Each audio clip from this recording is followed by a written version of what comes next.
Hey, what's up guys? It's some know nothing dude on the internet, and I'm here to give you my shitty rundown and thoughts for games in my new series, IGN Review.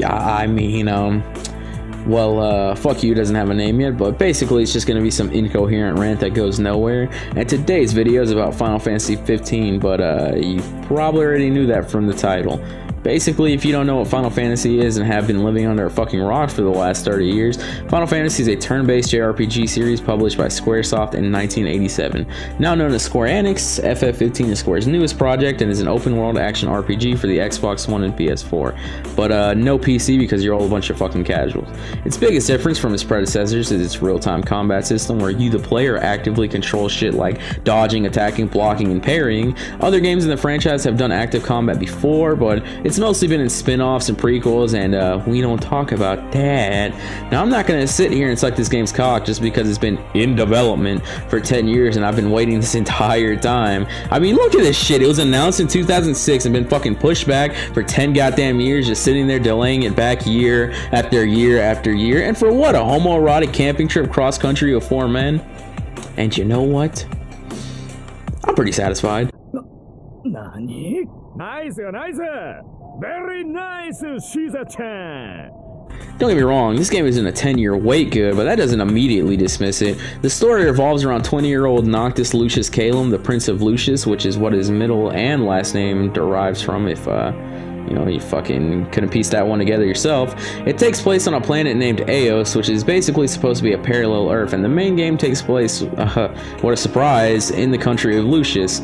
Lucius has been at war with Niflheim for 30 years, a neighboring country which has been systematically conquering the continent and nearby nations for unknown reasons, using a bunch of Nazi sex robots as a military. It is up to Noctis and his prince's guardmen, Prompto, Ignis, and Gladio, to defend their nation and friends and take back the mantle of king using the power of the crystal, which is handed down through the royal bloodline that lets you shit out weapons at will.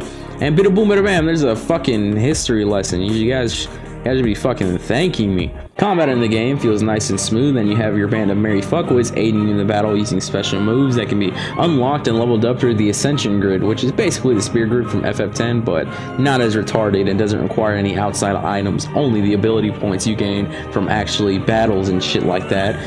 Your NPC compatriots are actually not entirely retarded, and they can actually help you fight enemies by putting in their own damage with 2 types of weapons that you can equip them with. Not only that, but they can revive you and themselves in the same way that you take them out of their danger mode. Combat feels very fast-paced, and you get a sense of being a badass by constantly swapping out of the 4 weapons Noctis can have equipped at once, including that trash-ass magic. And by the way, there's like a million fucking weapons. I mean, oh god. You have an MP gauge that you have to manage, very similarly to Dark Souls stamina bar, but it depletes when you phase dodge, block, parry, warp to things, teleport, do certain combos and attacks, and it all depends on what weapon you're using, but basically this ensures that you're not some cuck flying around non-stop attacking and warp striking, pretending to be the Yellow Flash. This adds another layer of depth to the game. With MP management and the stasis mode you enter when it's depleted, when you enter stasis you can't warp or phase dodge, you can't do fucking anything. However, there are ways to recover MP, such as teleporting to higher ground, taking cover behind things, using an item, or being a complete fucking pussy and running away for 5 minutes as you hobble your way to victory. See, that might not sound like much, but that mechanic makes the combat not as brain dead. Shines a huge spotlight on the environment around you, and it makes you, the player, take the time to inspect the area you're in and be very wary of your surroundings during combat. The world feels nice and large, and there are plenty of incentives to explore, for example, completing hunts, finding magic and items, fighting insane post-game monsters, and finding secret dungeons loaded with all kinds of horseshit in them. You spend a lot of time riding in vehicles such as your car, the Regalia, which will be your main form of transportation. However, that's not the only form you'll get, but driving around is a huge part of world exploration, and you can either manually control that or have it automatic if you're a lazy fuck like me. It really makes you stop and smell the roses on large walks and car rides, and man, that roses smells like a big ol' budget. The game is visually stunning and has the juiciest fucking soundtrack to bless my fucking ears. The blend of realism in the game is a breath of fresh air in the series. I mean, check this fucking shit out. You fill your own gas tank up, you pick what you eat, you find a place to sleep, I mean the whole 9 yards. People have cell phones and play video games and do shit more akin to real world modern day activities. Not only does this affect gameplay, but it affects the attitude and atmosphere of the game. It makes the characters in the game feel more real and complements the world around it while still keeping its Final Fantasy roots intact. It truly is a beautiful game, and you get attached attached to the characters' shit-eating antics, and the overall theme of brotherhood is portrayed pretty well. Now that I'm done singing the game's praises, let's get into some more crusty parts, shall we? Let's start with the main story. Oh god, the main story. Overall, it felt pretty ham-fisted and quick, and after chapter 8 it gets really fucking assy. Don't worry, I'll keep this spoiler free so don't get your panties in a twist. It'll all be very vague and nebulous. Their main villain, which I will not reveal because I'm a fucking stuttering cunt, has little or no motivation at all and kind of just shows up out of nowhere.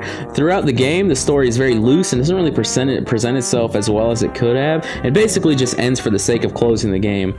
The story isn't finished at all and has unfinished and cut characters everywhere. This can be attributed to Square's 10-year masturbation session, but who knows? Loading screens take 6 goddamn years. Look at this shit.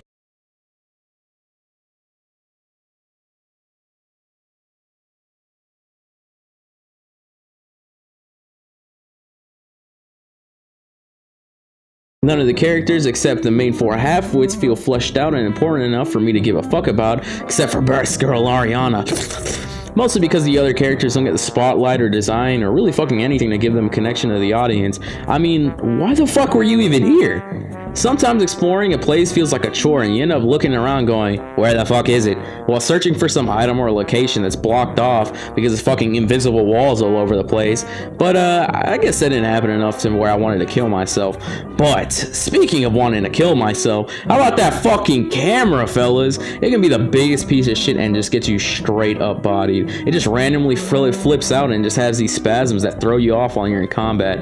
I mean, especially while you're fighting larger enemies, and you will fight large enemies. I mean, it's a fucking JRPG, like what do you expect? I lost all my footage of my camera messing up, so fuck you, take my word for it, I guess.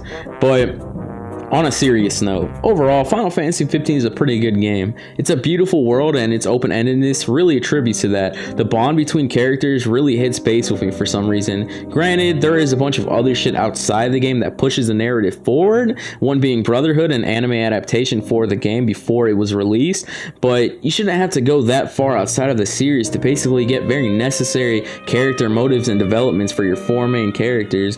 The world feels very nice and big, and I enjoy being deep in the Final Fantasy atmosphere and is a perfect game for newcomers to the series. Like it says in one of the splash screens, a perfect Final Fantasy for newcomers and fans alike. Well, aren't I fucking clever? However, it takes some major hits from the errors in the story and structure after a certain point, and I mean, this completely hinders the overall experience due to the extremely anticlimactic ending that is soon to follow. But and then there's some very final hallway-esque chapters that come pretty late in the game. But overall, I give Final Fantasy 15 a 7.5? Maybe an 8.0 out of 10? I don't know.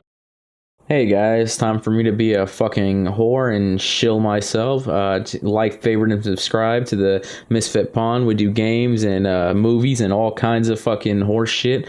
And, this is my first fucking video, so I hope you guys liked it. And, check out my buddy Carlos. He posted a Neon Demon analysis, and he's got another video in the works. It's going to be fucking amazing, fucking top tier greatness, make you come. But, fuck you, video's over. So they tell me, Adolfo, why you fucking lazy? You didn't even edit your fucking videos. You're studying communist. You fucking lazy bastard. I tells them that it takes time, and I gotta fucking process this shit, and then they tells me, let me